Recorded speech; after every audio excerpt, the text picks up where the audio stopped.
Doing the podcast over the years has been absolutely fantastic. Obviously, as you know, first of all, it was actually James Kelly did the first couple of podcasts. Then it was Eddie Pearson, and then I was the main sort of guest on with Eddie, and then things evolved, and I'm doing it, and it's been fantastic. The guests we've had on over the years who've given up their time for a bunch of amateurs to ask them some questions, mainly about Celtic, sometimes more generically about football. And the very best guests are the ones that, as you're speaking to them, the more they say, the more questions come into your head that you could ask them. I remember having James Grant in my office, chatting to him for about 3 hours in total and managing to get an hour and a half podcast out of it. But the other thing you're very conscious on is you're sucking in this person's time, and you're also using up your own personal time, not so much of an issue in lockdown. And Andrew Smith, formerly of the Celtic View, Evening Times, Scotsman, whatever, is Scotland Sunday, is one of those guests who, the more I talk to him, the more questions I wanted to ask him, and the more stories I'm sure he's got to tell. So as you're listening to this podcast, I know there's loads of things that he mentioned that I could then have followed up, but there's loads I also wanted to get out. Fantastic stories. He has agreed he will come back on the podcast. So this is me, Harry Brady, with him, Andrew Smith.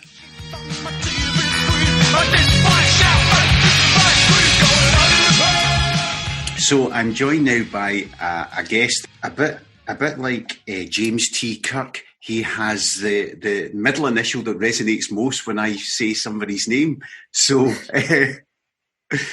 I'm joined by Andrew Smith, or Andrew H. Smith, which is what I've known you most of my life. Why the H? Oh, it was hellish. No H for hellish, but it is hellish, the very fact I did it. When I started at the Celtic View, I used to think my name was really, really bland. Andrew Smith was really bland. And I'd seen all this, like you have great writers that sometimes have a middle initial.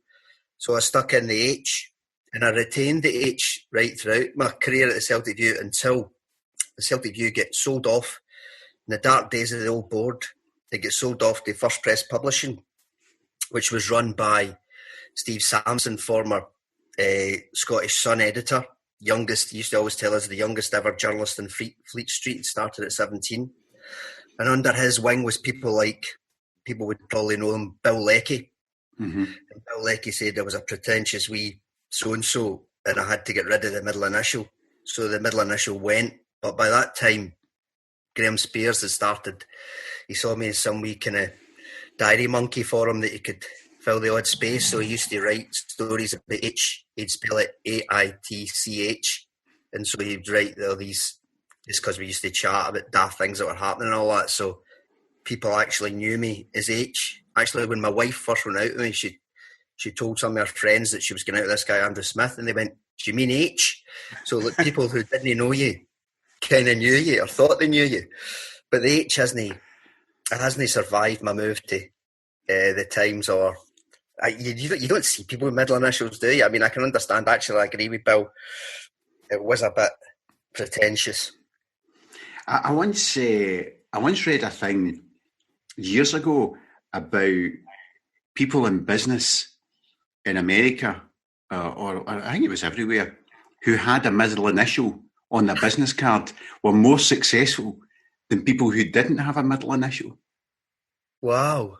It just looks a bit out of place. It looks incongruous, doesn't it? But I always remember, it wasn't so much the middle initial, but Celtic went through a terrible spate during the Terry Cassidy regime.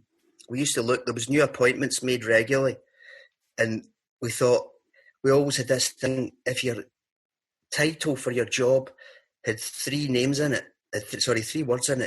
it meant you were hopeless. So they'd bring on this commercial executive director. Nobody was just commercial director. They brought on all these idiots blue that you wrote, and they all had three names in their title, and we knew we were doomed. As soon as we hired somebody and they gave them three names, it was because they were hopeless in every other respect. So we're going to talk at length about your time at the Celtic View. But before we start, to get your Celtic credentials for being on the podcast, what was your first Celtic game, and who was your first Celtic hero? Well, my first Celtic game, I was just like, I'll admit this is I've done a kind of I love the 80s thing. I went back and checked because you've only got scant memories of these things because I was 6 at the time, just 6.5. And it was the reason why I remember it was because it was the first ever game held on a Sunday in Scotland. Celtic played Clydebank in January '74, and it was during the miners' strike. And at that time, they were moving all the games to 2:00 so that they didn't have to use floodlights. Because you're similar kind of vintage to me, aren't you?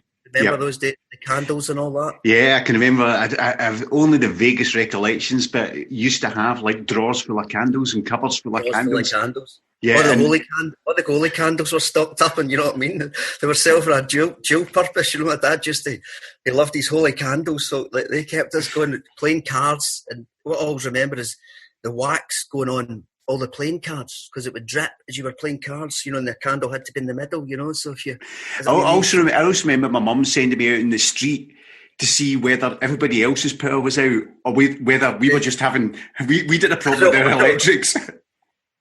You would just see the wee dot because when the TV get cut off in those days, poof, it used to just reduce to a wee white dot, if you remember. Yeah. Like, you know, because when the power was gone, it's like, oh no, get the cards out, get the candles out, you know. And so Celtic played on a Sunday because Clydebank had suggested that, I mean, I've just checked this. I didn't know the background to it, but I've just checked it. Clydebank had suggested that they could use Sundays so there would be more time during the day they could play games. Mm-hmm. So, and it turned out that when they drew Celtic in the Scottish Cup, they thought this was a good time to actually carry out the kind of like do the initiative of playing on Sundays. So that was my first game, Celtic Clydebank in the Scottish Cup in January '74. Celtic won 6. Well, I couldn't have told you that. I have no memory of the game. Actually, my most outstanding memories, because I come from Lark Hall, so you'd see everybody at Sunday Mass, and I always remember having only a couple of hours seen them going up and get the Celtic bus, because we had a really good Celtic bus in Lark Hall, one of the original founders of the old association. For all people talk about Lark Hall, but you know, you're going on the bus, and then who do you see? But you see they make stays. You know, you see like some luminaries of Celtic to come were on that bus that day, but no memory of the game other than with tickets. Well, we didn't have tickets. Paid in at the front stand, and just when you see football live for the first time, I think whatever people say, it's a disappointment, especially if you're in that front stand, the old front stand at Celtic, because it's the forest of legs. Mm-hmm. Everybody seems so two-dimensional, and you just see legs and people running around, and there doesn't seem to be any structure to it. One of my on that, in terms of your memories are odd tricks. One of my earliest memories of seeing a Lisbon Lion playing was actually Tommy Gemmell as coming on as player manager for Dundee. Oh, right. And I'm sure it wouldn't be the case, but my recollection, we were in the front of the main stand, and my recollection of him going in for a sliding tackle with someone, and his belly being slightly too big. So you know that way when someone's got a top that's too short for them because of their belly and their belly's hanging out. Yeah, that's my recollection. Muffin top. It's the muffin top they call it now, isn't it? With women that do it. That was the muffin top. Yeah, that's my recollection of Tommy. My only recollection of seeing Tommy Gemmell play football was the muffin top. But you're right. You're right down. You can't really see down the far end of the pitch very well.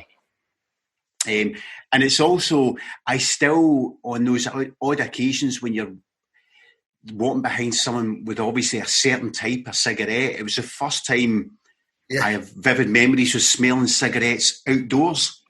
Oh, yeah. Because you're allowed to smoke inside, in the ground and all that then, you know? Yeah, so sometimes I'll be behind, and also I used to go to the main stand. Obviously, my dad decided to go there to control 3 boys. And used to go to the main stand, and guys would smoke pipes. So the other thing, if I ever smell a pipe outdoors, I have visual flashbacks to you get weird old memory triggers, you know. But I mean, the first game I can say I really remember was Billy McNeil's last game, the Scottish Cup final '75, because people of a younger vintage wouldn't know either.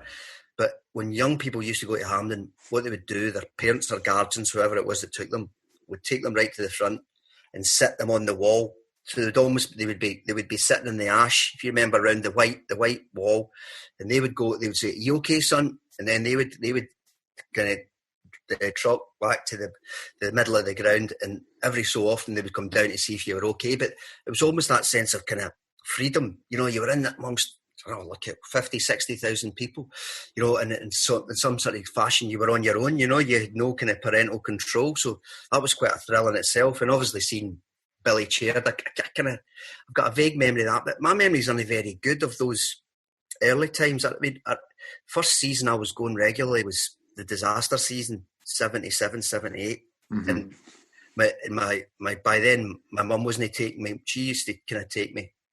My dad wasn't as interested, but my mum was just a Celtic nut, you know, but she'd got a family friend to take us, so they used to take us on the bus, and then they would sit us somewhere, and then they would get their cans out and all this kind of stuff. But one of my few memories is Ronnie Glavin missed a penalty, and people fighting and just burling down the steps, almost like, you know, a cartoon. They're going round and round, you know, like with the legs and the arms and all that, and making a round circle. And that's about it. 77, 78 is a fight, somebody having a can, you know, and Ronnie Glavin, that's it, you know, But so, Tommy Burns was he was always the one I cut out. I've still got a picture of Tommy Burns that I keep on my desk, which I bought in the Barras in the late 80s. And I moved to 11 different houses. Like, in a short period of time, you know, up the West End, you move and you're a student and all that. There was only one thing that I always took with me, was this wee picture. I mean, it's a bit of tat, you know, it's a bit of Barra's tat.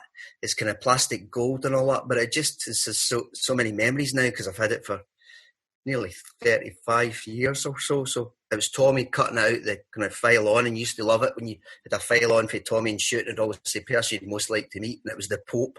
He always wanted the ones that when players said the Pope, you know what I mean? That was somehow that gave you some kind of thrill. So what was it specifically about Tommy as a player that you idolised, or was it just him as a person?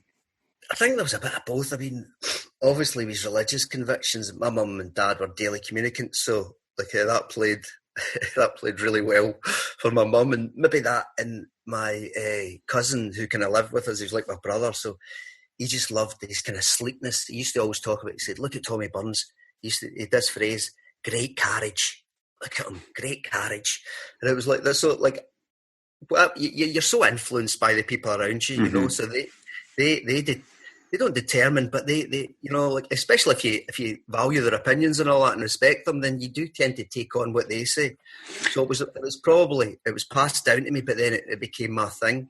And oddly enough, when Tommy left, my first home programme was when Celtic played. This is when I joined Celtic. He left a couple of weeks after I joined, and it was crushing to me, because I thought I might get to know him. You know, and Paul McStay had introduced me all the players and all that, and I thought, wow, because that was mine, because I was like growing up with Paul and my family and the McStays and all that, we all knew each other. All Catholic families, Larkhall did. It's just the community that you had. And so I thought, that's a great chance to get to know Tommy, and then he went to Kilmarnock a couple of weeks later. But his last game coincided bizarrely with my first programme, because Celtic played Ajax in a friendly, I don't know if you remember, and he threw his boots into the crowd and all that. Yeah. But I'd just been left high and dry. There was nobody else at the View at the time, because things had happened and people had left just as I joined, that shouldn't have been leaving just as I joined. But so they brought in some old guy and said, this might be your first journalism job, but this old guy, he'll see you through. He used to work in newspapers, he'll come in. And the guy just said to me, look, I'm not interested in doing the programme, so you do this programme. I remember sitting up doing Ajax pen picks to about 3 a.m, crying, you know, my old, cranking it through, and my old computer, it's got to say typewriter, you know what I mean, trying to type these things, the Tipex and all that, because all these Dutch names that I wasn't overly familiar with, you know. So, and oddly, Tommy went to Kilmarnock, and at that time I'd kind of fallen in love for the first time, and the girl came from Kilmarnock. So I used to go down to Kilmarnock to watch them. I think they were in the third tier then. Mm-hmm. So I watched. So I used to go and see if Celtic wanted to play in the midweek, because the lower leagues played different midweeks and all that. So I saw quite a lot of Tommy at Kilmarnock. I saw Kilmarnock getting promoted and all that, because it didn't kind of cut across Celtic games. So, and then Tommy come back, and it was kind of weird. Maybe it's never meet your heroes, but I never quite clicked with him. I loved him and all that, and with the greatest respect for him and all that, but I wasn't quite as close to him as I thought I would be. Not quite as close to him as I was to, for instance, Liam Brady or Lou Macari, or I can't quite explain it. He was under so much pressure, and it was it was much easier to get along with Billy Starks. Not that I didn't get on with Tommy, but there was just something, and I don't know if I created it. I don't know if I created it by, this is your idol or something. I don't know. It was a strange. Maybe if he was under so much pressure. I mean, you can only imagine the pressure, particularly when you've. I don't mean this in a critical way, but when you've lacked the life experience of a manager who's been there with a big club, maybe failed or succeeded with other clubs, yep, and has been through all the peaks and troughs. Maybe he was. When you're under that stress, maybe he was just making or was only befriending the people that he was already comfortable with, rather than getting familiar with somebody new. Yeah.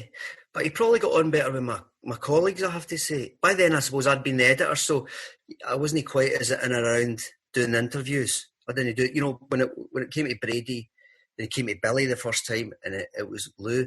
I did the programme notes, so inevitably you're almost meeting them at least, and then I would do the kind of stuff for them for the view. So inevitably you're even meeting them 2 or 3 times a week, mm-hmm. Just do your work. Whereas I didn't have that regular contact with Tommy quite to the same extent, because it would be Joe or Merrill, that was doing down the stuff. And it was a difficult time, and you felt from everybody loved them, everybody loved them.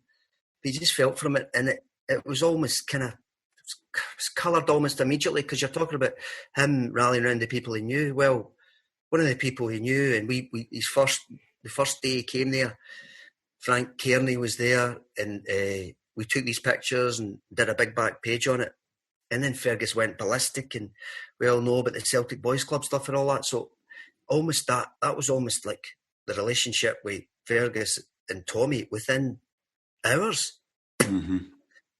There was difficulties there that were never really repaired, and Tommy was quite impulsive. And I mean, I'll tell you a story. It's just kind of funny, but they were trying to sign Andreas Thom, and they were over in Germany, and Joe was over with them in Germany, and he was phoning back. It was a Monday morning, so we were looking for a front page for the View, and we wanted this new signing because thought it'd been a good one. Is any chance it's going to happen? And Fergus wasn't budging, because obviously they were looking for more and more money. I think they'd agreed 1.8 for the transfer fee. Then suddenly they come back in and look for the club that's selling, look for another 200,000. Fergus's attitude towards that was no. He would just refuse to get in a bidding war, and he would ask Tommy, how much do you think this guy's worth? And if Tommy said 1.8, then when the other team wanted 2, he would say, but you told me that's what he was worth, so we don't pay any more than that. And Tommy says, it's not like that. And he's on at me, he's saying, go through and tell him we need to sign this list. How am I going to how am I going to cut any sway one? But he was getting, it was the same with Ginola, if you remember all that kind of, that all the summer, and they lost out all these players and all that, and it was just, and they lost out in Petric to Rangers. I remember that one. And meeting Fergus in the corridor, I went, hey, what do you make of this? He said, I said, well, I thought we could have got Petric.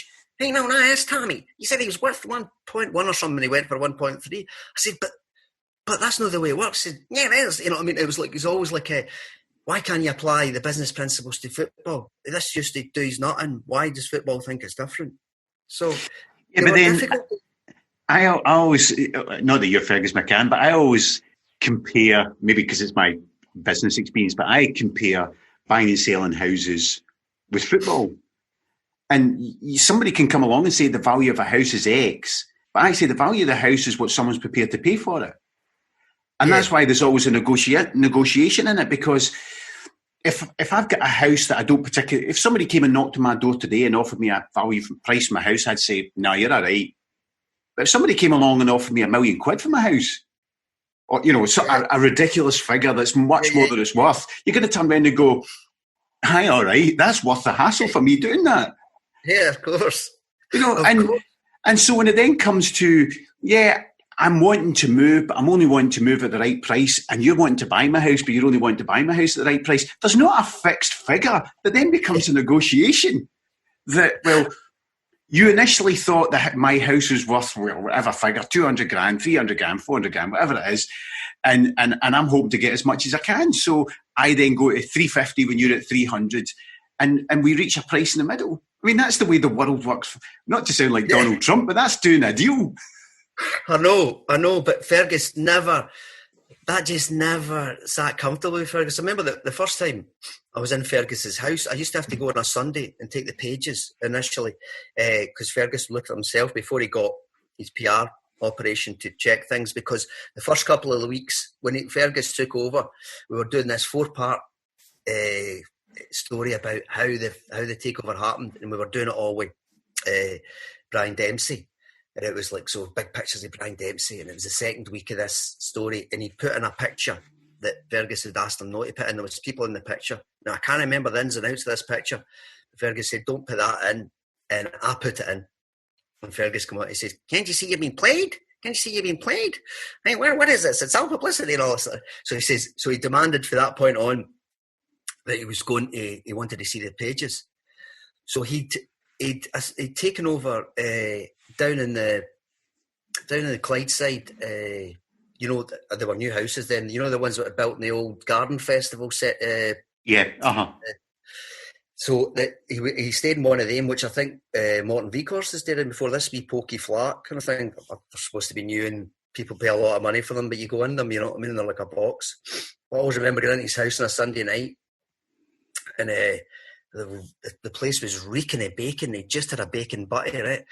And he always looked like he was going on the golf course, because he was one of those guys. He wore kind of roll necks, but he tucked them into the front of his slacks. You know, it was just, and he would wear kind of fawn shoes. You know, that kind of guy. Straight out of light entertainment from the late 70s. That's it. Ronnie Corbett, Jimmy Tarbuck. And I was like, these guys that golfed, when she golfed. Yeah. And so I was looking at the pages, and I'd done this one about players that were leaving or something like that. And there was a thing of it was Gary Gillespie had just been freed or something like that. And I'd written a story about Gary Gillespie or something. He goes, how's that work? And it was like, Gary Gillespie signed 925,000, sold 0. How's that work? That can't happen. That can't happen. I said, but well, he had to be freed. He wasn't worth anything. How? It's like, because that's the way it does happen in football. But it's just these things. It was just butting up against every principle that he had. I remember one of his great ones was like, because somebody said, you should have done that anyway. Didn't matter if it was right or wrong. He says, and he used to quote Pygmalion, principal, sir, sorry, I can't afford them. Because it was, I think it was Eliza Doolittle's dad was he was trying to sell. Remember, he was trying to sell his daughter to, and he said, and that was his line in it, principal, sorry, I can't afford them, kind of thing. And he always quoted for the treasure of Sierra Madre, but he said, what does it profit a man if he gains the world but loses his soul to gold or something? So he had all these things, all these aphorisms that he used to talk about. But I'm digressing. But that was Tommy, and then so when I think of Tommy, I suppose I do think of the difficult relationship with Fergus. And do you think young Tommy was then? Oh, I know, but so you talked about that very first picture, which you've reaffirmed something that I'd heard from other people in the very recent past, that pretty much the relationship between Tommy and Fergus broke down right at the beginning because of Kearney and Fergus's understanding, and Fergus. So what I've been told, basically, Fergus was aware of this guy from North America and couldn't understand that Tommy, based in the UK, wasn't, and that's why the relationship broken down. Do you think part of your problem with Tommy then was you were Fergus's guy, and if the relationship with Fergus was fraught right from the beginning, he's maybe a bit wary of you because of your relationship with Fergus? I did wonder about that. I mean, I don't know if I got on well with Fergus. I'm not trying to pretend that. I was called Tom Campbell. It was very hurtful. I wrote a piece in the paper about 10 years on for Fergus, and I was just saying about how we would, because you just had to speak to him regularly. I'm not saying I was friendly to him. Nobody worked with Fergus. You worked for Fergus. Mm-hmm. And I was saying I would beg him, because my idea was just bolt seats onto the old Celtic Park. Don't spend money on, look at the crowds. You know, I produced all these average attendances. It's 23,000 average and all that. You get up to 35,000, save yourself a lot of money. This team needs, you know, the injection, and, you know, go, don't do this, Fergus. I wasn't saying it as someone who was his equal, but I was just saying it as someone, I suppose, the kind of supporter coming through. And I'd put this in an article about 20 years on about how Fergus never listened to you, and he was always right, and you invariably were wrong. He wasn't always right, but so many times, 9 times out of 10, his hunches were right. And Tom Campbell put in one of his books about me being vainglorious, trying to suggest that I was in the same level as Fergus or something. But so I wouldn't put that out there. I'm not trying to suggest that at all. But you did have a relationship with Fergus, because you had to speak to him, and he had all these ideas, because it was all about publicity. So that here he was, he had a publicity organ, you know, like, so he wanted to use the View all the time, you know, for ticket sales and all this kind of stuff. That became all these dry stories you had to put in about ticket sales. So you were speaking to him, but I'm not trying to pretend that. I mean, I think I did get on quite well. Like, the first time I was in a court case when he took over at Celtic, I was in a court case. So I'd met him the night before, and then I'd met him. They had a thing, and I started in the Hilton Hotel on the Saturday morning. But he'd come round the next week to meet all the staff, and he said and Joe said, "Look, Andrew, our editor's not here because he's in the jury in a High Court case." He said, "Hey, who's he?" He said, you might know him. He said, yeah, I met that guy, snappy dresser, you know, because he thought it was so slovenly, you know what I mean? Like, so, I mean, it was like, he kind of knew you because he might have thought you were a bit this is the oddball, he's the ultimate oddball, but he maybe saw something of the kind of oddball, you know what I mean? Like, because maybe my dress sense wasn't the greatest, you know, or like I was rather slovenly. So I did wonder about that. Merrill used to always wonder about that, because I couldn't quite understand why I wasn't closer to Tommy. I suppose I was quite critical. I tried to make the View a bit more critical. I'm not just, like, I did try to make it a bit more critical, like, because we didn't want it to be seen as the kind of Pravda, and in fairness to Fergus allowed us to print critical letters. So did Jack McGinn, for all people say. You had to maybe show them and say, look, I cut a deal with Fergus and Peter McLean that I could have critical letters as long as I had editor replies, and I would write something at the bottom of them. And I would kind of, by and large, like, try to explain it away. So, or take the club's side. But it was so that it was at least that was in there. I mean, Fergus allowed us to print a letter that said, "You should go back to Canada. You're no good for this club." I mean, people they wouldn't believe that, or you wouldn't see that. I mean, I used to always say to these guys in other newspapers, "Oh yeah, you're Pravda and all that." I said, the guys to the Sunnies say, "Oh yeah, that was a great critical piece you did with Rupert Murdoch." You know, or the guys for the Record, as it was then, what a brilliant piece you did about Maxwell raiding your pensions when he was still alive. You know, like, these guys, you know, the publisher. How many places do you ever see the publisher rubbished? Well, I remember being at a fans forum once where somebody was saying that to get rid of the likes of the Clyde phone-in and Sports Sound, Celtic should do their own phone-in stuff.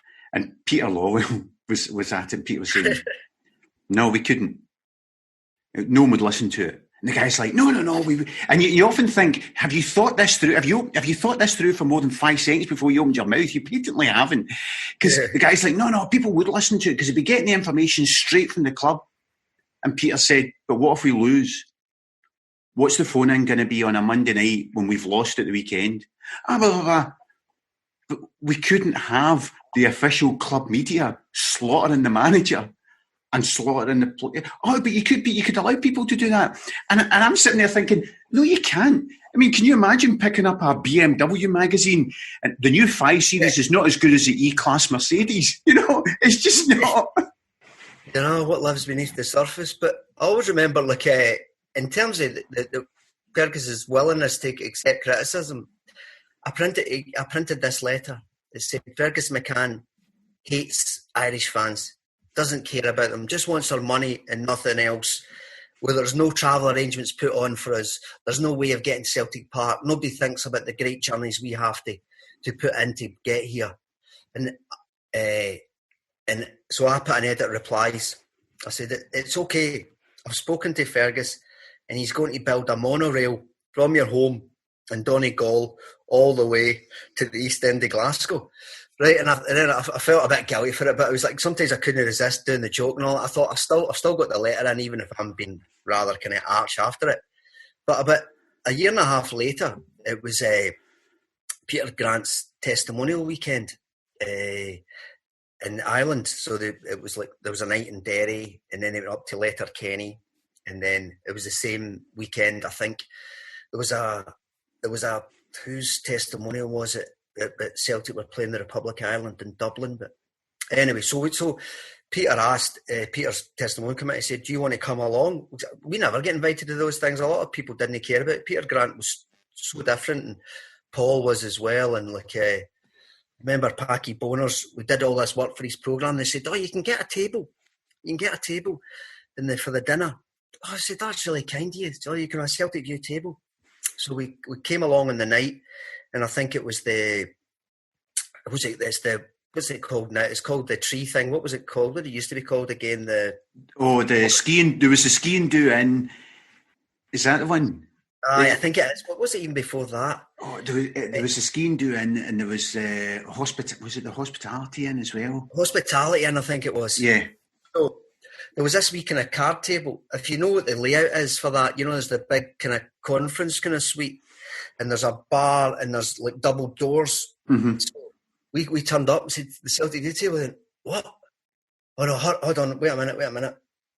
So they wedged open the two main doors, and they produced this card table and put a kind of sheet over it.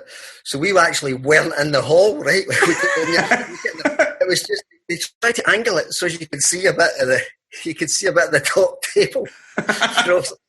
Oh, thanks very much, Packy. Sorry. So Peter was very different, and it was the only time we'd ever.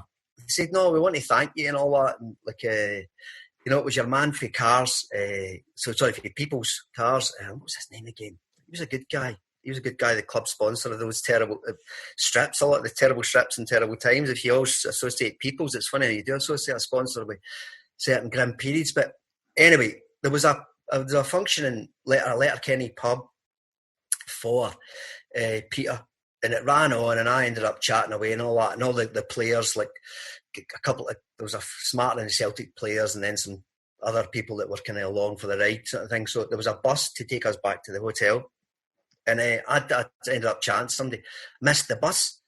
So I said to the guys behind the bar, how do I get to this hotel we're in? He said, you'll need to walk for ages. He said, just go all the way down that street.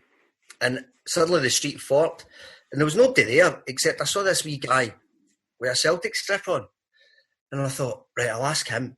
I said, look, you wouldn't happen to know how I can get to this hotel? He said, yeah, follow me. He said, I'm going down that way anyway. I said, I can see if you're stripped. You're a Celtic supporter, or do you ever get to the games or anything like that? I said, my name's Andrew. I said, I'm here over. I'm the Celtic View editor. He said, you put an answer in a letter to me. There was only 3 people, right, out in the middle of the wilds of Donegal. He said, you said that the club should build a monorail for my house, right? And I thought, I'm just here on one. The wee guy was about 17, 18 or something like that. He's quite tall as well. And I'm really sorry, that was too smarmy and all that. He said, no, I thought about it. I was being a bit uppity myself, thinking that the Irish fans weren't accounted for. So it was bizarre, of all the people and all the places at all the times. So let's go back to the start. How did you get into being a journalist? How did you get into doing the Celtic programme that you first talked about? How did that all come around? Well, it was the first time I'd signed up. I just graduated, got my honours English for so I applied the summer '89, and I was coming back for the job centre, and then I popped in, bought the Celtic View, and there was an ad for editorial assistant. So I applied for it. I applied to be the editorial assistant, and Kevin McKenna was the editor then. Right. My referee, like, this is maybe nepotism, but have to be honest. I'd been an altar boy, one of the longest serving altar boys in our parish, and so I got on really well with the priest, Jack McGinn. Karen McGinn. So who just happened to be Jack's brother. So he was my referee on my thing, mate. So then I get interviewed by Jack. So it was Jack's brother was my parish priest, and he was a good family friend and all that. And as I say, he used to give me money. You know, I used to serve the altar on a Friday night, and he'd say, "Where is Celtic playing tomorrow?" Andrew, I said, "Oh, we're at Kilmarnock." He said, "Well, here's for the supporters bus," and he gave me a couple of pounds to go to the games and all that. So I didn't. So Jack said, "Oh, I know as a character, I can." And you're obviously my educational. I had no experience in journalism. I'd written some reviews for the Strathclyde Telegraph was the newspaper, but I fell out with them when they refused to print. I did a piece about. Do you remember when the CS gas canisters get thrown at Easter Road? Celtic played. I did a big piece about that, and they said that it was too slanted or whatever. There's all these Rangers supporters might say, "Oh, like nothing ever changed," but so they refused to print it. So I fell out, and I've been writing reviews of gig reviews and all that, the Soup Dragons and BMX Bandits and all that. But then I fell out, but that was my only experience of writing. So then Jack and Kevin interviewed me, and Big Kevin said, "I think you've got the job." And I was supposed to start 3 weeks later, and then suddenly I got a phone call saying, "Look, Kevin's left, so can you start earlier?" Because there was nobody in the View. So I swear to God, this is God's honest truth. So they sat me and they said, the View office is over there. There was nobody there, right? I was just myself. They said, "Just sit in that desk." And I just sat there and looked about the office. And I was looking in the book rack and all that. And then at the bottom of the book rack, there was a biscuit tin. I kid you not. I swear to God, it was a Pekins original. I still remember it. But so you opened it up, and what it was it held all the old. It was all the gate receipts from the extra thousands. It was all the wee green books. That's where they kept all the wee green books. That was as much as a file as we ever had, you know. So that was I found a biscuit tin on my first day at the Celtic View. So then you're in there, and what's it like? Because that is just the period when all the sack the board stuff is starting to really kick in. You know, we were critical of the board prior to Souness's arrival at Rangers, but it was critical in terms of they're probably not very good. You know, there wasn't any concept of their lack of business acumen amongst the support until Rangers went to really ranked it up, and we suddenly realised how pish our board were. So what was it like being in at that time? It was fascinating. It was endlessly fascinating. As I say, my period at Celtic was one of the least successful periods in the club's history, but it was undeniably the most dramatic. You know, these EGMs that went on at 12 o'clock at night and all this kind of stuff, and you just never knew what was happening from one day to the next. But my first day, the day I started, I got off the bus and I went in the paper shop. On the front page was about what I thought was going to be my Celtic View editor in the Sun. The front page was an exposé about my Celtic View editor in the Sun. The back page was Roy Aitken putting in a written transfer request. And page 3 was about Mo Johnson singing the sash at a Rangers supporters function. So that set the tone for, and that was how it was for me in the next 9 years. Somebody was telling me something there, you know. That was the way it was going to be, you know. Froth, you know, like kind of. Maybe the UK government should draft you in to deal with the media handling of the COVID-19 crisis. You've been well trained. I think they did draft me, and it's like unbeknownst to me, even about 3 months ago, because that's been pretty shambolic as well. But the thing about it was, I always remember Gary Gillespie used to call me Jonah. He actually started refusing to speak to me, so we'd speak to him. We did this piece with him before Celtic played Rangers. We had to do it early. The famous Mars bar. I mean, I saw that Mars bar clanking off the head of Kevin Kelly. Celtic were 3-0 down. That's right, yeah. 29 minutes. And then, but the day before that, I'd done this piece with Gary. Do you know, I was in the jungle that day, and I see if Rangers had got another. The jungle en masse would have just gone right across the pitch. Yeah, it was that close, because Celtic actually clawed their way into it, and should have had. And Gough should have been sent off for pulling back. So one and only time I shouted in the press box, and Ken Gallagher said he was going to get me barred to the press box because I jumped off my seat, shouted "B" at the referee because I think Celtic had pulled it back to 3-2. Mm-hmm. And Nicholas was going to be through and goal, and he get yanked back. And I think Thingy was on a booking, Gough or whatever was on a booking. I can't remember if it was Gough or Browner. They were on a booking and they never got it. But the day before that, we'd done this piece about how Celtic had got a rock-solid defensive unit with Gary Gillespie. I don't know if it was Gillespie and Mowbray or whatever. And we were going to use it on the Monday. I did say to Donald, because Donald Cow was the editor by then, and taught me everything I knew, and he was a brilliant influence, just an amazing influence and a great guy. And he come in within a couple of months of me starting, so he was a proper journalist who'd been Baron Furness, and you know what I mean, he was absolutely like a man for detail, you know, and a really principled fella. So it was a great to work under him, you know, and really learn the ropes. But we'd done this piece where it was how they Celtic hadn't lost a goal going into that game, something like in 9.5 hours of football. They were actually, if they'd won that day, people forget this Lou Macari season, if they'd won that day, they'd gone at something like a point or two behind. They'd been right in it. Predictably, as used to always happen, they lost it, and then they lost the Old Partick the next weekend, and then it was all bets are off. So it came in on the Monday. We couldn't use it. We couldn't actually use the piece. And Gillespie came right up to me and went, "You're a bloody Jonah. You're a Jonah." And he was refusing to speak to me, and he just used to call me Jonah. And he was kind of right. I left Celtic, and then 2 months later, they won the league for the first time in 10 years. and I'd been there. I joined just after as they started their 6 years without a trophy. 2 months after they won a trophy. So you're there, things start to go. Did it feel like there was a siege mentality at the club? Yeah, I mean, it was like you people coming in, and I mean, when I started, remember, it was still, it was Michael Kelly in by then? Was he in by then, 89?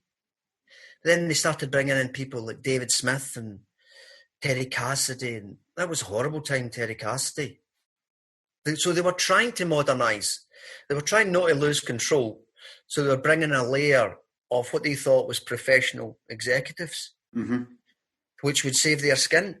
And it wasn't necessarily their fault, but the professional executives turned out to be hopeless executives. Maybe it was a basket case that no good executives would ever, because would never take on. I mean, because the thing about it was, I'm not defending the old board, but seeing you think, and the first person who defends them is Liam Brady, about how they gave him the money to spend.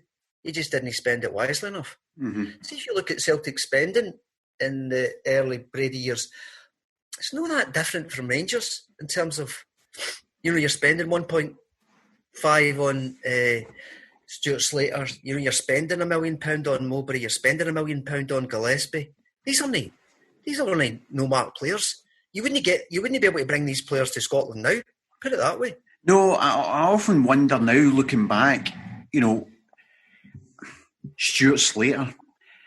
I know some people just think he was useless, but I actually think he was a better player than he looked at Celtic. Gary Gillespie was not completely, you know, it wasn't like we got a guy who was completely past it. No. And when you look at the team, I often wonder whether one part of the issue is football is a game of weakest links. So it doesn't matter, you know, you bring these players in, but if you've got some real crap also within it, that's where the problem is. but I also wonder whether just the whole atmosphere around everything to do with the club was on such a downer that it was really difficult for people to elevate themselves above that. I did think, I used to say to Liam Brady, I said, you'll never get it right until they get it right behind the scenes. And in fairness, he used to disagree with me vehemently.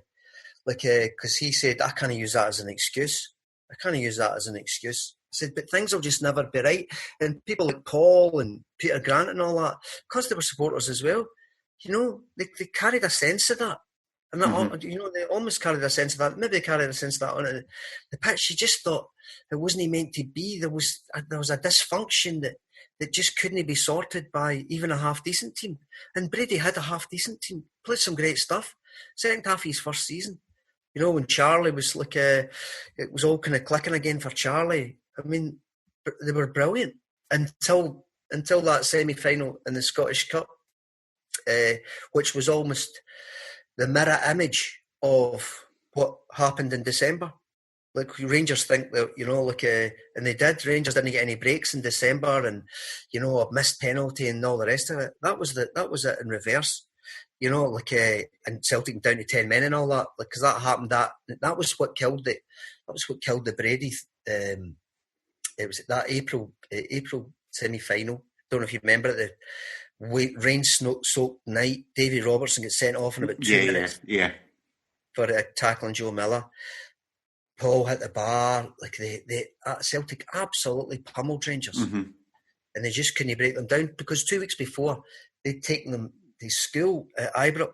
If you remember that, when they'd beaten them 2-0 at Ibrox, and Nicholas was brilliant.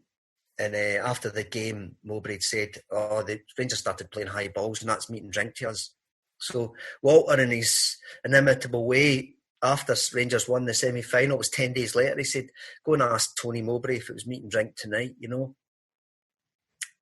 Which Tony Mowbray didn't mean it that way. But, sorry, again, I'm digressing. But but there was just certain points, the pressure points, Celtic, as we're kind of seeing Rangers doing now, it's hard to get out of that. Yeah, because it is that thing of the fans are geared to, the opposite of where we were under Martin O'Neill and under Brendan Rodgers and things like that, where the fans are geared to, if you have a setback, it's okay because we'll right ourselves here. That's just a blip. Whereas when you're in the other mindset, the minute you have one bad result, see, I told you, I knew this was going to be the case, and the fans immediately pile the pressure on, and the players can feel it on the park. Although, I have to say, if I can disagree with you respectfully, you think about the way Celtic supporters were after that loss to Rangers in December. To me, that Neil Lennon's tolerated as long as Celtic are winning, and as soon as they're not winning, people think, I get it, for people I know and all that, and it's like, for God's sake, I did it for my cousin and all that. That's it, typical. No good, you're only beating the likes of Hamilton, St Mirren and all this. So Lazio didn't count. It's just everything after that game. The fallout for that game was... Honestly, we were more goals. I kept putting up things because you then had that period after the New Year game of no football. I kept looking at stuff and going, no, this is up there in the top 3 seasons this century in terms of goals scored, points, everything, and you moany bastards are complaining. And it was simply because Rangers were close to us. That's why everybody was so stressed. I know, but and people were saying things like, we're going backwards. No, because that's why I kept saying, no, this is one of the best seasons this century. They're just over exceeding. They're well above where they should be, as was proved immediately after the winter break. Where they reverted to type. There's a neurosis among Celtic supporters that I just can't quite get my head around, and it doesn't make them... it doesn't warm you to them. It doesn't warm you to the support now. I remember when Tony Mowbray came back, he said, what happened to the Celtic support? I said, Tony, the Celtic support that you knew and you were playing for, it was the hardcore, the 14,000, the 15,000. They just love their club. They're not overly critical because they just want to be there for them. They're supporters. Fergus shall say, hey, there's a big difference between supporters and fans. Supporters support. fans are fanatics. You know what I mean? Like, so, like, but like, so like, so that he knew the 15,000, but then there was 50,000. Mm-hmm. So he didn't know those other 35,000 that say, right, entertain me, win the way I want you to win, do everything I want, or you can take a hike. You know, because he said they've changed. I said no, they've changed. It's just it's like that faction is almost kind of drowned out by the no fair weather. I'm not saying anybody's fair weather, but the guys who want to be watching Celtic winning rather than they just want to be watching Celtic. No, they don't want to watch Celtic winning. They want to watch Celtic winning playing like Brazil 1970. Yeah. They've got unrealistic expectations. And if there's 1 week when we're doing I keep saying this now, we're doing the 9 in a row Chronicles podcast. We're reviewing the first 9 in a row and then we're going to review the current 9 in a row when that's completed. And I keep looking at runs of results that Jock Stein's teams had. You know, I've just done season 60. We've just recorded it yesterday, so we're up next week. Season 68, 69. We had a run of results in the December, January that honestly people would have been wanting Stein sacked in the modern world. Yeah. In a season where we win the treble, we draw 3 games in a row, and then we only play Rangers twice, and we lose to Rangers both times. The second time being January. So we start the season with in 68, 69, beating Clyde. Then we lose to Rangers and draw to Dunfermline or something like that. So out of the first 3 games, we've won 1, drawn 1 and lost to Rangers. Everybody in the modern world would be going mental. Stein must go.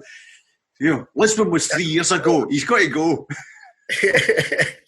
Oh, I know. Like, it's just everything, I suppose, the pace of life, everything's just, apart from this period where we're all kind of having to sit back and, you know what I mean, take a pause, but you know what I mean, just the fast pace of everything, that has to be that turnover of news, that turnover of kind of emotion almost, you know, it's everything now, just at breakneck speed. Well, because I'll get onto that in a minute as a current day journalist, but what was Terry Cassidy like? Because I went to a couple of the Save Our Celts meetings, one at Shettleston, is it Shettleston Town Hall or whatever it is that's now demolished, doesn't exist. I remember being there and the look of disdain. To be fair, there was some people stood up and you thought, oh, what a stupid bloody question that is.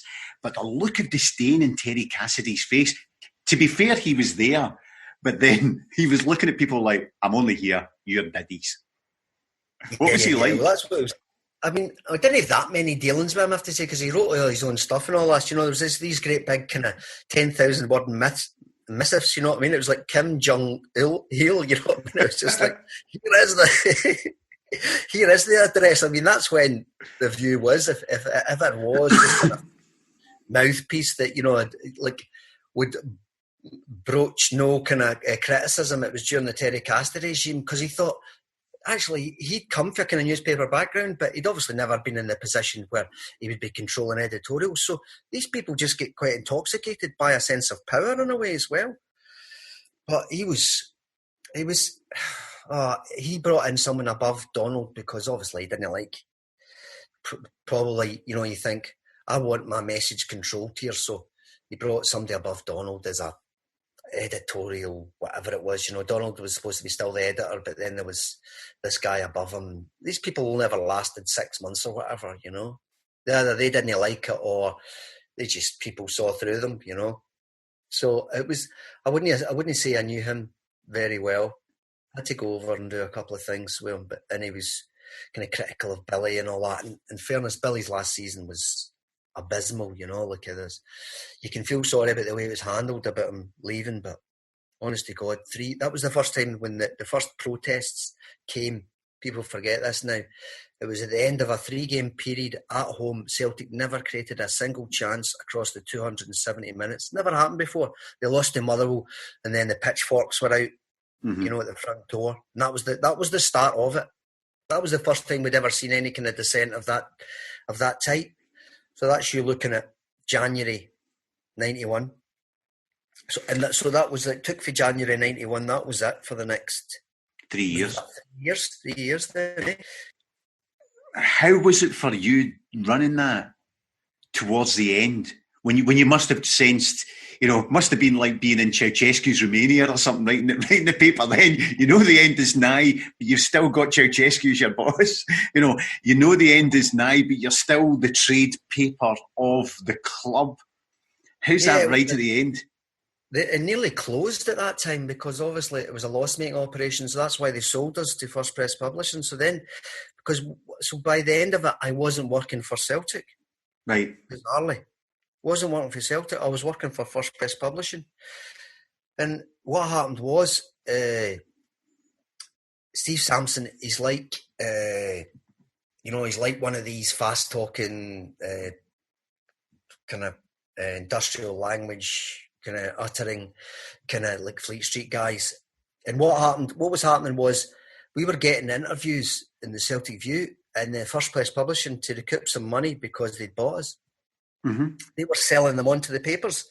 And Donald got a two-parter with Alex Ferguson, all about his dad running a Celtic sports bus and all this, right? It was great stuff. That was the first stuff that came out. It appeared in the Record before it appeared in the Celtic View.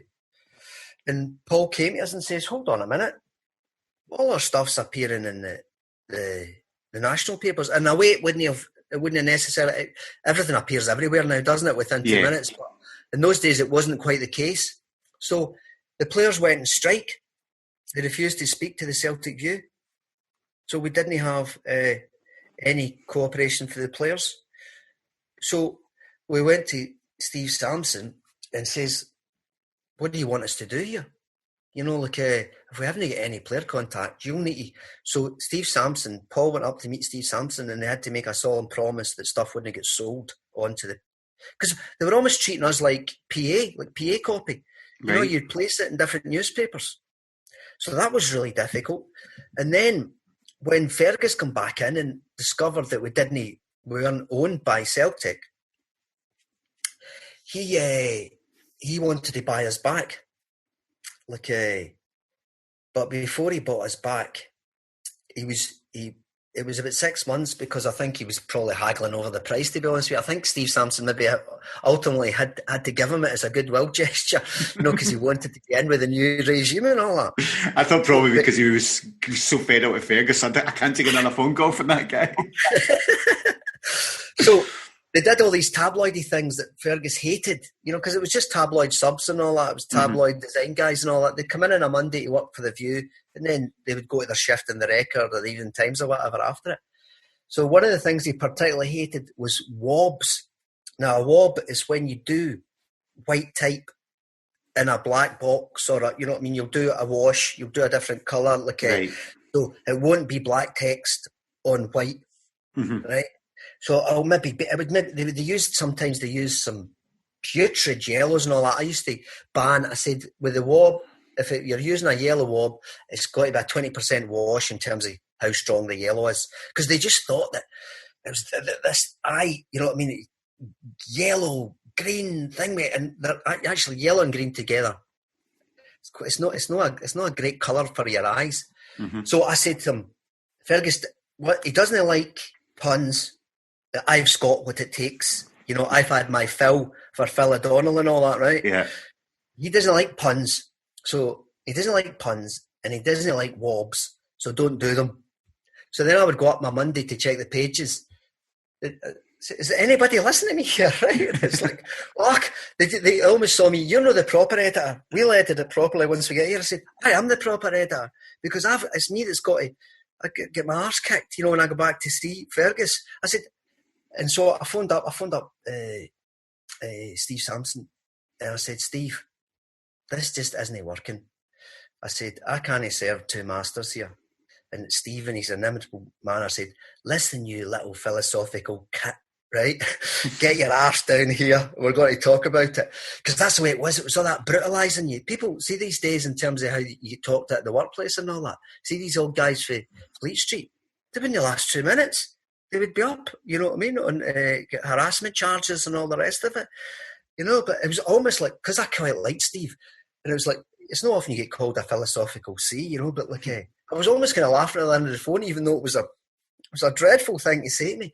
But so Fergus brought us back. So he bought us back. And we did an interview, me and him did an interview when he talked about, people forget that it was David Murray's newspaper that first took Fergus McCann seriously. If you remember the Sunday Scot. That's right, yeah. He was in it. He was in one of the early editions saying, this is my green print for Celtic. And his idea then was to pay for them to do up a new stand. He would get the money he would get some kind of cut of it. It wasn't the full takeover plan at that time, if you remember, which would have been about, was it 1991? So yeah, right at the beginning, Fergus had come along and more or less just offered to give financial assistance to Celtic, more or less. He did, aye. And some business input. Business input. He'd gone to Jack. But then he'd stepped up. And so we did this interview at the end of his first season. So that was 94. It was May 94. And he'd sat down and we went, it was lunch in the Walford. And it was like, I had my pad and all that there, right? And he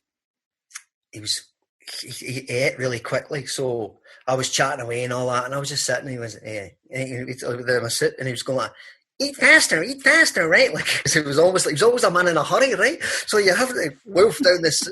So we got to this thing, and there was somebody come in who was an executive in his board, right? Who came in, he sat down, before he sat down in his seat, he took his jacket off.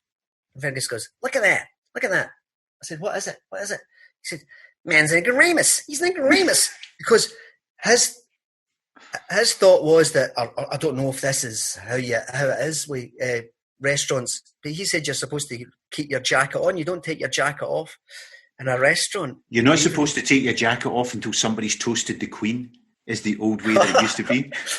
In fairness, I don't think that was Fergus's thing. Like, no, but the principle was, or unless the host took his jacket off. Was that it? Right. But he looked across and said, the man's an ignoramus, like, it's not a word you hear often either. But anyway, so we got into this interview, and I was going over to Canada next week because Celtic were playing in this mad cup in Ontario, the Hamilton Cup. So I had to write it. This was the day before I went, and it was all about the old board stonewalled me, they lied to me, He was just giving it plenty. Because his early months weren't, it was difficult, he was trying to organise the move to Hampden and all that to get things started and everything. So I faxed this interview through for a hotel in Ontario, and it went in, they lied to me, they stonewalled me and all that. And I talked about the discredited directors, that's the way I described the old board. But because they were jazzing it up in first press, so they changed discredited to disgraced, right? Hey. And they ramped it up, and Michael Kelly decided to sue. So he sued me as the writer, he sued me as the editor, he sued Fergus as the guy making the comments, and he sued Celtic. No, he sued First Press as the publisher, because this was just before we come back on. And they said, you need to get a lawyer. Right, how much will that cost? I said, cost probably a couple of $1,000, because we'll need to, this is quite difficult. This is going to take us a long time. And because, even though I was presenting Fergus the way he wanted presenting him the words he'd said, he wouldn't pay for my lawyer. I mean, at that time, Celtic View, I was on 13, I was doing 60 odd hours or 13 grand a year. Mm-hmm. And he wouldn't pay for my legal costs. He said, no, like, it's like, I'm not your publisher or what, but we're just about to come back on to the club. So Steve Sampson says, I'll pay for it. Steve paid for my legal costs. And I couldn't wait for my day in court. I had this idea about, in the front page of the Evening Times and telling all these things, like kind of what was happening under the old board and all that. And then Michael Kelly, in one of his rare moves, hit upon the great idea of calling up Elspeth, who was working for the club, working for the old board. That's how Fergus met her, his ex-wife, Fergus's wife that he's got his children with and all that. I know they're not together now, but so Michael Kelly hit upon the great idea of calling up Elspeth to testify against Fergus. her betrothed. So the one and only bloody court case that was ever settled out of court by Fergus, the one and only one he ran from, which he used to run headlong towards court cases, litigation, was the one I thought I was going to get my day in court, and I was going to be able to tell it all. You get my front page, you get me in the front page of the Evening Times. I mean, he'd have won it. But he obviously just didn't want Elspeth involved in it. Exactly. What a great tactic, you have to say. What a genius tactic to call up his wife-to-be. So, no willing to pay my fees. That's just him. It's just business. I told someone about you were going to be in the podcast. So they said to me, ask him about Michael Kelly trying to sue him. And the other thing they told me to ask you about was how you ended up in the dugout. Oh yeah. Like that was Lou Macari was brilliant. Lou Macari was fantastic with me. He treated you like a real insider. You know, like I felt quite kind of friendly towards him, even though times were tough and all that. Can I just say that actually Lou Macari had, from an outside perspective, Lou Macari was so intrinsically associated with the old board. And then, of course, with Fergus calling him Luigi and all that stuff, he just never had a great... Subsequently, over time, I have had a much greater appreciation of Lou Macari as you start to hear more tales about him. So, carry on. On a human level, you know, it was the closest I ever was to a Celtic manager. Even though, when you think about it, Tommy there for 3 years, just we were talking earlier, Lou there for 8, and we were really close. And I had this idea of it, wouldn't it be great to go in the team bus and just take pictures, you know, when Murray banned the Celtic supporters. Mm-hmm. I said to Lou, would it be okay to come in the bus? We can do the kind of... I was part of the thin green line, that's what they decided to call it. And it was... So, remember, the directors weren't going. There was nobody going. I think there was 15 players went, and the 2 hamper boys. That was all that was on the bus. And I says, can I go on the bus? He says, don't just come in the bus. He said, come down to Seamill the night before. He said, you can stay over and get your... you can hang out with us there. And I went, nah, that's not a place I should be in. But if I can come to Seamill so that I'm on the bus journey and taking all these pictures. He said, aye, fine. He says, you can sit in the dugout. And this was because it happened a few weeks before. Bizarrely, within that time, the SFA changed the rules that there was only 8 appointed people that were allowed in the dugout, and they all had to have an official title. So I wasn't actually allowed in the dugout. I had to stand behind it with the 2 hamper boys. One of them was Michael Craig, if you remember him. It was like, I think he would only play for Aberdeen. He was a lovely wee guy. Oh, yeah. He was a good player as well. Just a lot of young players were never going to take root in that kind of, you know, like a fallow soil that was Celtic then, you know. Mm-hmm. But so I was in the dressing room before it, and I mean, it's a really weird thing. Like when you think I don't belong here, but then I went out onto the pitch before the game started and all that, and because Barry Smith says, because I covered a lot of the reserve games, so I knew Barry. I loved Barry to bits, and so Barry's kind of testing the turf, you know, and I'm just, as I've marked the course, I'm just pressing down on it, you know, my brogues. What the hell are you doing? I went, oh, well, I'm just doing what you're doing. He said, but you're not going to be playing on it. What does it matter to you? How soft or firm it is and all that. But, you know, you see them walking about, the hands in the pocket, and all that kind of stuff. And it was like, and then went back in the dressing room, and they hand out the chewing gum, you know, when they're given the kind of, because people get nervous and all that. And they're handing out the chewing gum, and Carol Mulligan says, you better have a couple of bits of this. He says, because you look more nervous than the rest of us. You know, it's like, because it's something you never expect to experience that in your life. You know, a Celtic game. So I walked out the tunnel, I've got a picture, I took all these pictures, just take pictures all the time. And it's me, I'm walking out alongside John Brown. You know, John Brown's at the other side of me. You know, as I'm looking at this kind of, and then you go and stand behind the dugout. And this was when Celtic scored, me and Michael, and I can't remember who the other boy, that we started jumping up. We said, well, we celebrate a goal here or no celebrate a goal. But the emotion, you know what I mean, gets away from you. Yeah. Going in. So we're celebrating this goal. and I hear this clank, and there's this spanner landed right beside me, right? So, and I looked behind me, and there was two Rangers two guys in boiler suits, two kind of obviously backroom kind of people, you know, like kind of stadium kind of, and he was just kind of half smiling. He'd thrown the spanner at me, right, and utterly bizarrely, about 15 years later, a friend of mine who comes from Dumbartonley, he phoned me up. He said, "You'll never guess who I've just met." He said, "A guy who said he threw a spanner at you, in 1994, in April 1994. He was a maintenance man, that was the phrase I was looking for. He was a maintenance man at Rangers." I said, "Did he own up to it?" He says, "Aye." He says, "Because not only did he own up to it, he said he'd no qualms about you deserving if the spanner thrown at you because you were celebrating." So that's one of the experiences. That's one of the experiences of my life, I have to say. The fact they didn't lose and all that as well. So it was a moral victory. They played brilliantly. Simon Donnelly was immense. Simon that was when he just come in the team. He was superb. There was a lot of them played really well that day. Faulkner and all that. You actually thought, God, there's maybe a bit more about this team. Did you get the impression that they felt they deserved, or the Celtic fans deserved the performance from them because of the way that everything was going at that point? Possibly, because it was one of those kind of rare bright spots at the end of that.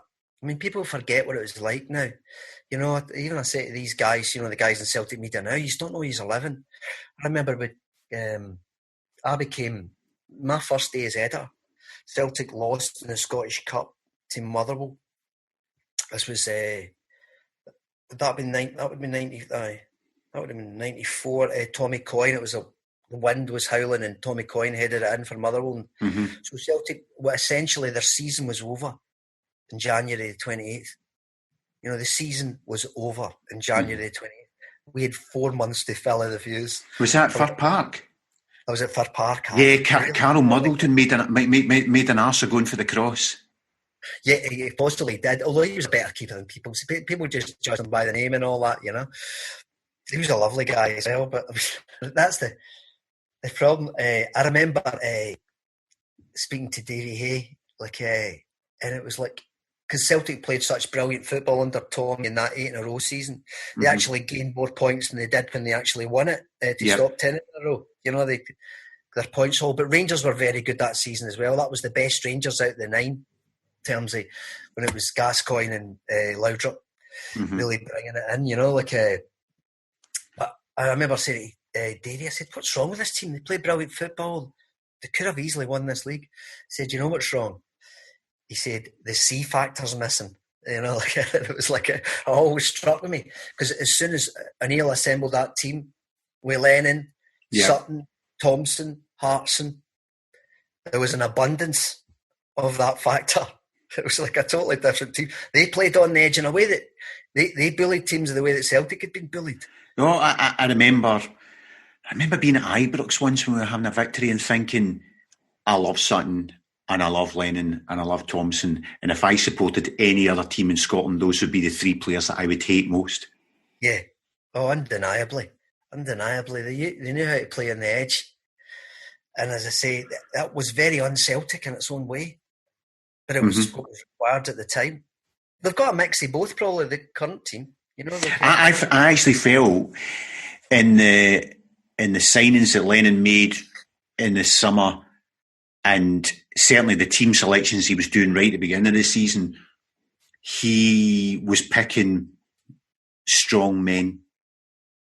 Yeah. You know, there was, you know, he was signing people who were tall and they were physical. You know, El Hamed and Foster, and I thought, he's making sure we've got a team that's not going to lose games. That's what he's building here, because we've got enough creativity. On the changeover, you talked earlier about it was very difficult when Fergus first came in. I mean, I remember the elation. I can still remember, because it's the days before social media when it finally happened. And obviously there's the famous shots outside Celtic Park, the guy with the Haddo's polybag in his head. You don't see people wearing polybags in their heads for hats these days in rainy weather. And I always remember that, and phoning friends at 11 o'clock at night. You don't phone people's landlines at 11 o'clock at night to say, have you heard the news? And then we had the game against St Johnstone at Perth, and then we lost to Motherwell in the first game back at Celtic Park. And I remember at that day thinking, the team was shite before Fergus. Why did you think it was suddenly going to change, that the team would start winning? And that was the day that I realised this was not going to be, we've got Fergus McCann and everything's going to be perfect 3 days later, that it was going to be a long turnaround, that lots of other supporters obviously didn't. He was really, there was 40,000 turned up that day. You thought, wow. And then the next home game, it almost went straight back to the attendance was very similar to what had been pre-takeover. And he's going, hey, where are those 70,000 people? Hey, you thought they wanted this and all this, that was as dumped as, actually, when I'm thinking back, God, you're triggering off memories. That he was really dumped, thinking, wow, unless you give them something instant, they don't want, you know what I mean? They're not going to stand by you. And that's when I get annoyed when the few people who still are critical of Fergus say,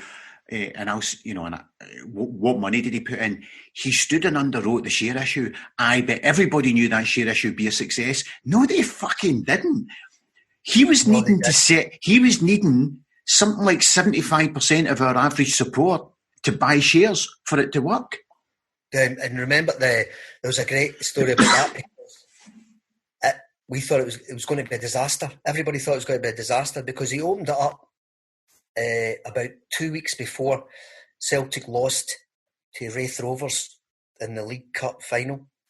And I remember going to speak to him the next morning. We'd set aside 12 pages, like we'd no material, set aside 12 pages, thought, this will be the first win in 5.5 years. This will be brilliant. And it's like, the Sunday night and all that, we're all looking at each other, Merrill and all that, like Joe said, what the hell are we going to put in the view? And it was like, Lee Martin's coming back for his leg break. That can be a spread. It was all these things. We were just making up things on the hoof because we had nothing to put in. It's like, why did I do that to myself? And then when it came to we had all this gash copy, as you might call it, when it came to the Airdrie one 6 months later, we had it ready. If the worst happened. But the next morning, I remember, after that League Cup final, going in to see Fergus, said, we'll need to get something from Fergus. I said, Fergus, are you thinking about delaying the share issue now? He says, no. Why would I? I said, there's just something, because he bore the brunt of it. It wasn't Tommy bore the brunt of it for losing that League Cup final. It was Paul, maybe, and Fergus. People suddenly heaped the blame onto him. I said, people think you don't care enough. There's no an emotional connection. Hey, I'm sweating bullets here. I always remember him using that phrase because I thought that's that's a great tabloid line, people think I don't care, I'm sweating bullets, and see when see his wee face, he didn't want to be kind of told you so, but see that night when it was oversubscribed by nearly 100%, we went down to get him. Michael Kelly had written a piece in one of the papers saying, this will be a disaster. He's bitten off more than he can chew. He doesn't understand the Celtic sport and all that. And I said to Joe, go down and get Fergus to bite back at Michael Kelly. And he didn't want to. He says, he laughed at me and he says, hey, the dog barks, but the caravan moves on. This was like, and I said, we've got to get that on the front page. He says he didn't want to use it. I said, Joe, go back and say, come on. God, throw us a bone here. Never mind the dog barking, throw us a bone here. So we eventually got him to put it in. The dog barks, but the caravan moves on, Listening to you talking, you sound like you get real affection for Fergus. I mean, I love the man. I think there should be a statue outside Celtic Park. I think the North Stand should be the Fergus McCann stand.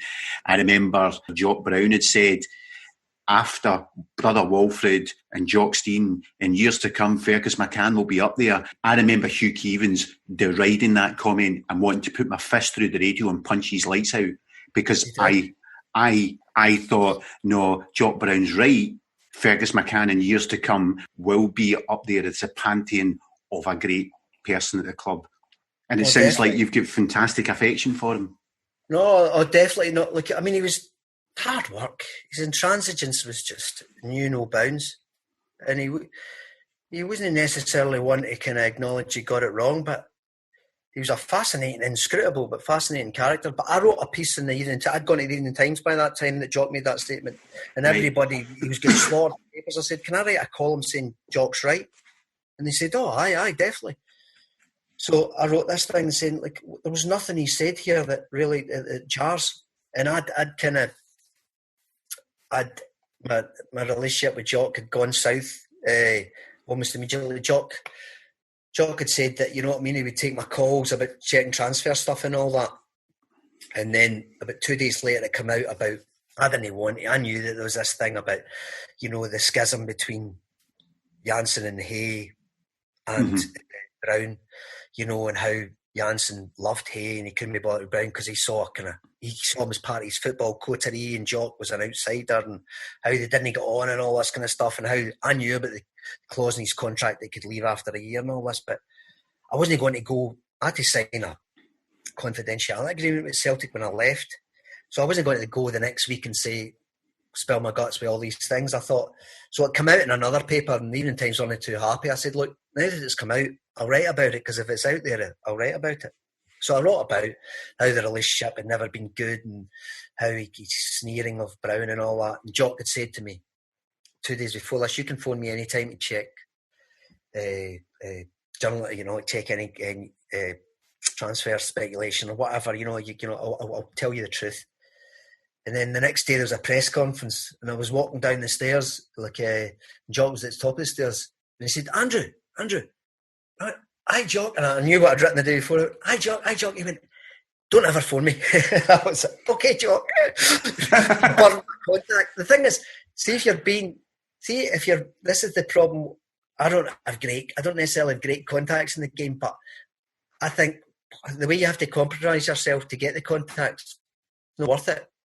It's a bit like you. There's other bloggers that you could probably be closer to the club if you're willing to toe certain lines that other people do. But then you just become a mouthpiece. I don't understand why you'd ever want to run a website or a blog or whatever and have your independence. Have your complete independence. I just don't understand why you'd surrender that for an in at the club. You know, it's funny you should say that because every so often, you know, I have a proper job. So every so often I do stuff which has a wee bit more involvement with people at the club, or, you know, when we did an interview with Peter Lawwell. So every so often I get a flavour of what it must be like. It's why I have much more sympathy for journalists the more I've done this. I have a flavour of what it must be like to be a journalist. And in terms of the way people criticise you for saying stuff that you know 100% to be true, but it's not what they want to hear. And then, you know, in terms of if you say something like going back to what I said earlier, when I said, hey, if you think Peter's bad, I'd have fired him, right? Because then people say, why are you saying that? And you can hardly say, right, okay, because I know this guy, and by coincidence, I know this guy, and they've all told me this information, because because you would never get that information again from people. Yep. And I know. And then secondly, the other thing is, the minute you write, the world is not black and white. So the minute you write a piece that you actually say, do you know what, see, these circumstances, I completely agree with, because you've heard a wee bit of stuff, I completely agree with what the board have said or what Peter Lawwell said. Or you're just a lapdog to the board. You're only saying that because you want to be in with them. No, actually, it's just my opinion. And you're only saying that because you'll not get anything else. No, because actually I don't get anything from the club anyway. I don't ever want to get sucked into the world of having to owe people favours or having to do anything. Yep. And at times I think it must be really challenging to operate as a journalist, because how do you tread that line? How can you be Neil Lennon's best pal to get all the stories and then write a piece if Neil Lennon mucks up on the team selection against Rangers? How can you then write a piece slaughtering him? No, you have to retain a safe distance, and that maybe doesn't get you the news lines, like or the news exclusives quite the same way. But you have your integrity and you have your independence, and what governs, what genuinely governs what everything I do is a genuine desire to be fair and a genuine desire to just say what I think. And it's like I've probably been more critical. It's like for all Celtic supporters think that the press are not very favourable towards them. They're not that unfavourable towards them. They're never that unfavourable towards them now. Like I'm probably more critical of the Green Brigade, straight out writing pieces about, because I just can't be bothered with ultras. I'll be, you know what I mean, cards on the table. I just can't stand this kind of hierarchy that the ultra is somehow a better supporter than the other guy who sits in the jockstein or something like that, who doesn't kind of sing and like let off fireworks like a Wayne or something like that, so my standpoint in the Green Brigade is a pretty kind of negative one, straight up. I'll be honest about that. I mean, I've just done certain Celtic Rangers games or Rangers Celtic games where I've just actually chronicled every single song that's been sung. I got some abuse for that a couple of years ago, but people tell you that didn't happen. No, I know it did happen, and I thought I made a point about maybe a year and a half ago that I wasn't just going to let it slide. If I heard things for both sides, I was going to put them in my match reports. So I did it for like Kenny Miller getting called Sad Orange B. I did it at the League Cup final. I was nearly calling it the Coca-Cola Cup final. It must have been that reference to Wraith Rovers earlier on. With the Derek McInnes thing. I mean, this whole idea that Celtic fans, I did it when Celtic fans are singing Roman the Gloaming and all that at Thistle a couple of months ago. This whole idea that they're no sectarian, that's right out the window. That is right out the window. There's a section of them that are exhibiting sectarian tendencies. So that's all you can be governed by. What you think's right and what you think's fair. That's all I was wanting. I had this Rangers supporter on me say, "You're much more critical of Rangers than you are of Celtic." I said, "Have you noticed?" I said, "Celtic have won the last, they've won the last 10 trophies. Rangers haven't won anything. They've been posting profits, Celtic, winning all these trophies. And Rangers have been racking up these losses after the old version of them was liquidated." How can you, what you just want it, because you say one thing or one, you've got to be, that isn't fairness. That would be blind ignorance of the situation, But then that's the thing that I was saying earlier about, I every so often through a podcast or something I've written, dip my toe close to the world that you guys live in.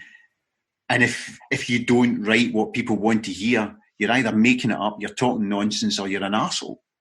Yeah. I mean, on your Celtic Rangers stuff, one of the other things I recall about you was it was a super scoreboard, and it must have been when you got the job at the Times, or maybe when you got the job at the Scotland on Sunday, or wherever it was. And I remember Graham Spears congratulating you, and he said, and I can't remember the exact numbers, but they're pretty much this. He said that makes it 24-5. And whoever was presenting said, "Well, what do you mean?" "Well, there's 24 ex-Rangers employees now writing in the press, and there's now 5 Celtic." And it actually then led to a conversation between him and Hugh Keevins about the fact that the sports writers invariably voted for a Rangers player to win Player of the Year because there was more Rangers fans who were sports writers. It was the most honest, open conversation I'd ever heard. And I think it was one of those Saturdays when maybe neither Celtic nor Rangers were playing. Maybe we were playing. Right. So it was almost as if they thought they could get away with it because no one was listening. It was one of those. And I don't think there's not as many Rangers, probably people that work in the Rangers. People haven't been going so much from the Rangers News and Celtic View. It used to be quite a procession. There's so few jobs in football journalism now that people tend to rarely move on. Like there's some cuts made and some people lose their jobs horribly. But the whole idea that this new blood comes in. We're getting older. We're collectively getting much older. Mm-hmm. In the sense that there's not many people under 30. And I remember I didn't get my job in the Times until I was 30, and I thought I was finished. I thought I was never getting out of Celtic.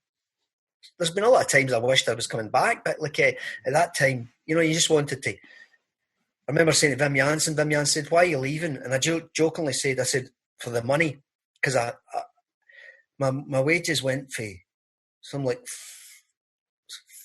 15,000 to some like 24,000, and I was 20 hours fewer. So I was earning some like $9,000 more for 20 fewer hours working. You know, it's something you can do in your 20s. You'd work without any dependence or whatever. You'd work all the days that God sends. I mean, at one time, Donald had me working 29 days in a row in the Celtic View. And I said to him, "Donald, I need a day off. You know, I need a day off." And it was like, that was at the time when I started, we got paid in brown envelopes. Swear to God. And on a Thursday, it was like Cracker Jack. It was 5:05. Jack would make the call to the secretary at Celtic View. "He can come over and pick up the envelopes now." And somebody would run over and get all our envelopes. And my first wage was, when I started at Celtic View, was 7,800, which actually wasn't that bad as a kind of graduate wage. And 89. Yeah. It was definitely competitive with the kind of market rates. He said, "Don't worry." He said, "Within 6 months, if you settle here, we'll put your wages up." And then 4 years later, I was still on 7,800. But so I was like, you know, you got that wee square brown envelope, you know, like, and it had the wee kind of slip in it and how much it was. It was £115. I always remember that. So I was clearing £150, and it felt like I could do anything. I could buy all the records I wanted. You know, I could just go out all the time. And it's like you think, I can't believe I could do all that and that money, and now I can't. And you don't get buying the money you've got now, you know. So very quickly, because I've kept you long enough, and actually, as we've been talking, I've been thinking I need to do another podcast. I need to do another one, because there's so much for you to chat about Jock Brown, Wim Jansen, and all that stuff. So, but we've also got to talk about just now and today, and what do you make of the Dundee debacle? What the hell is going on? Well, you'll have noticed that your brethren from across the city think this is it. This is like exposed the kind of Lowell runs Scottish football narrative. I don't know if you saw the WhatsApp, the shared WhatsApp messages from the Dundee secretary, Eric Drysdale. I mean, it's very murky. It's very murky. But I'll tell you what I do think happened. And this isn't what people want to hear, because this makes it a lot more innocent kind of chaos than has maybe been suggested. Dundee sent in their vote, but for some reason it didn't land. Now, we also know that Hearts had a problem with their vote landing. So the SPFL look at it at 5 o'clock and think, wow, Dundee haven't voted? They must be having second thoughts. Because everybody knew by Friday morning the proposal was going down because 3 championship clubs are going to vote against it. I'd said it, I'd written it in the Thursday morning as well. It was going down because we couldn't get the necessary 75% majority in the championship. So when the SPFL see that, wow, it's 5 o'clock, and they only voted. Jeez, they're stalling. They must be stalling because they're having second thoughts. Get on the phone to them and see if we can convince them to have second thoughts and change what their mind was. Something must have happened. Maybe it is the Americans that own them. So, as is his fiduciary duty, you might say, Doncaster says, well, I recommended this. Me, as chair of this board, recommended this. So therefore, I want it to go through. So I'm entitled to lobby a club that I think can get this through, because I think it's for the benefit of Scottish football. I don't agree with any of that, right? But I appreciate he's allowed to do that. So he phones up. John Nelms. John Nelms says, what? He hasn't realised the vote hasn't gone through. He says, well, if you haven't, so obviously the conversation, well, if you haven't voted, can I just impress upon you again why you shouldn't vote that way you were going to vote? Mm-hmm. So, an opportunity. To which he's then going to say, geez. Right, okay, and he's going to be thinking, I've got some breathing space here. Yeah.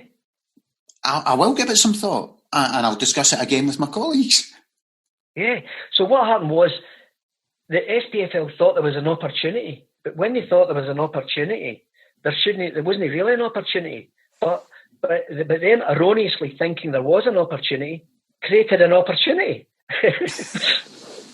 Because once they went, but it just doesn't, as they always say these days, the old cliche, the optics are terrible. It doesn't look good, does it? No, I suppose the only thing that somebody said to me, they shouldn't have then said what the vote was. They shouldn't. That's what I was just about to say. That's very, very naughty. Because the SPFL, you can allegate what day of the week it is out them most times.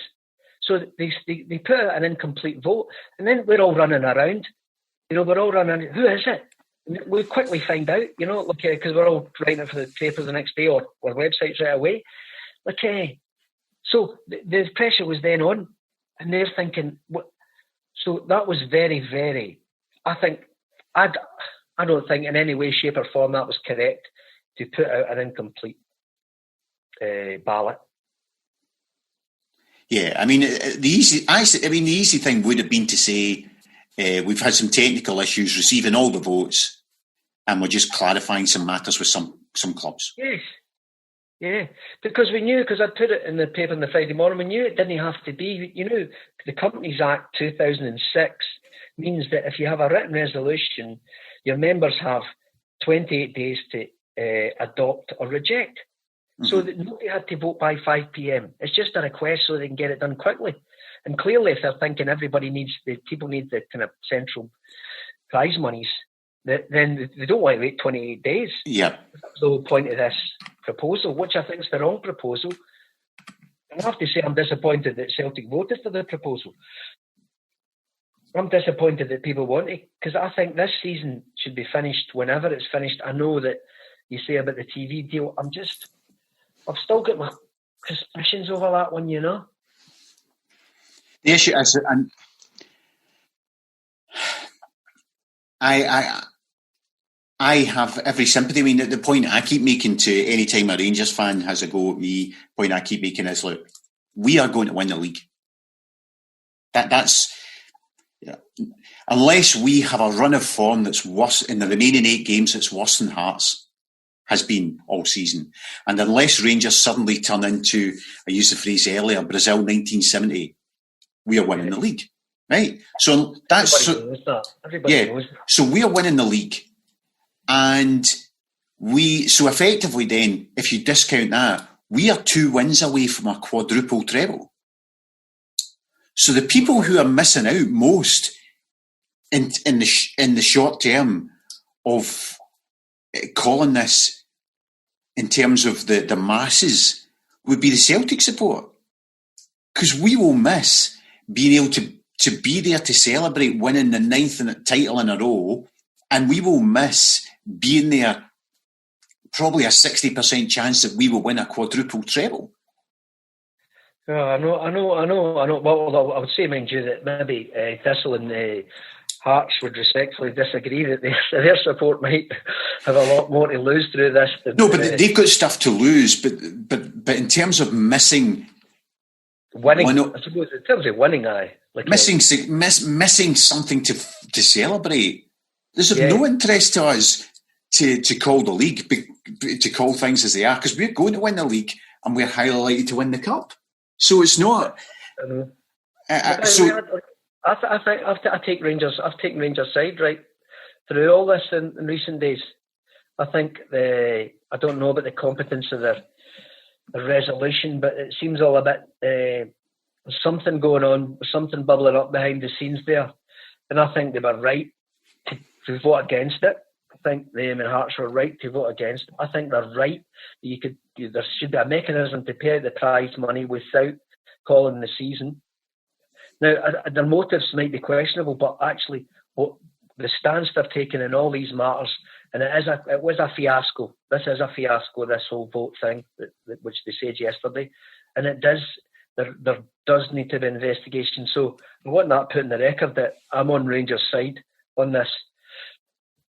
The thing I did wonder, you were saying about criticising Celtic there, the thing I did wonder is one of the more straightforward solutions, if you have to have the league finished by the 1st of August, one of the more straightforward solutions that minimises negative impact would be to call the league in terms of prizes, in terms of who's won the league, and have no relegation, and have a bigger top tier. Yeah, I think that. And I wondered if Celtic's motivation is Celtic don't want a 14-team top league or a 16-team or whatever they would move to try and have a top league. Yeah, see, that's everybody says that people are now saying that there's more of an appetite for that. This 11-1, I cannot see any expansion of the league getting 11-1 in favour of it. I just can't see it. Can't see it because it dilutes the pot. You know, it would probably open up for the teams at the bottom. It would open up the chances of them missing out in games against home game gates against Celtic or Rangers, of having a drifting kind of post-split period to this season, which would also be longer. You know, it would be more than just 5 games. It would be more like 14 games. You know, or 10 games. You know, that's what it would be, whether it was the 8 or the 6, the way they split it. I just cannot see that. I cannot see that flying. I'd like it to, because I think I think there's enough clubs now. I think clubs in general have become a wee bit stronger, just in terms of their infrastructure and such like. I mean, for me personally, the size of Scotland, the optimum size would be either, I've always thought, something like a 16-team top flight, a 10-team second tier. That's your professional clubs, and everything else is a regional pyramid system underneath. Aye. It's something, or an 18-team top flight, a 10-team second flight, and then everything else. Basically, instead of spreading the money against 42 clubs, you spread it within a core of somewhere around 30, 30 clubs. Maybe 28 or something, maybe 28 clubs or something. And also, I mean, I've thought for years that would then make part of the reason why teams can't compete with Celtic and Rangers is because they've got too many games against Celtic and Rangers. You know, if you had Aberdeen who could play, or Hibs or whoever, who played 7-8 games before they played Celtic, and then another 8-9 games before they played, 7-8 games before they played Rangers, where they're playing lesser teams and could actually win more games. Yeah. And create more momentum, as was demonstrated when there was no Rangers and Aberdeen actually stayed closer to us, because there was only one. It was a one-horse race, and so they were able to beat everybody else. I know, and it would also, I suppose, no, it definitely would. It does complicate matters. But anyway, I've kept you long enough. I would like, if at all possible, I think we need to have another one to cover some more of your stories. No, like whatever you think, as long as Michael Kelly doesn't sue you again. What's that? As long as Michael Kelly doesn't sue you again. I've got a few other ones, but I'll tell you that some other time. Right. Well, with that, Andrew, or should I just call you Aitch? No, don't. It's gone. It's retired. Aitch is retired.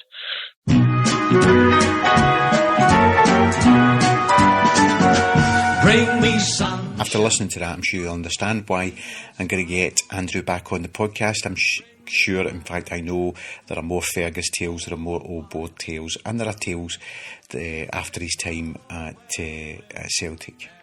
Anyway, I hope you're looking after yourself. It can be challenging times to not have your daily routine, to be in this lockdown period, to not be meeting the people that you love best. We've also got the nonsense going on in Scottish football just now, where Rangers with their Trump-style PR, and it's a difficult thing to combat. This is Scottish football's fight against Rangers. People seem to be forgetting in all of the hullabaloo that the majority of football clubs want this proposal of the SPFL to go through, and it can be difficult for everybody to fight the crazy Trump-style PR machine that is currently Rangers. And it's not Celtic's fight to get involved in, because it just makes it a simple Celtic Rangers thing. Anyway, enough of me.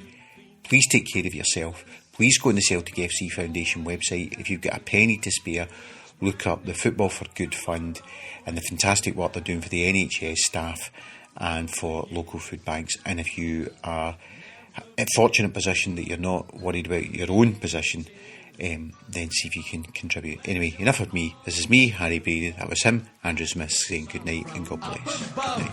Bring me fun, bring me sunshine, bring me love, sweet love. Bring me fun, bring me sunshine, bring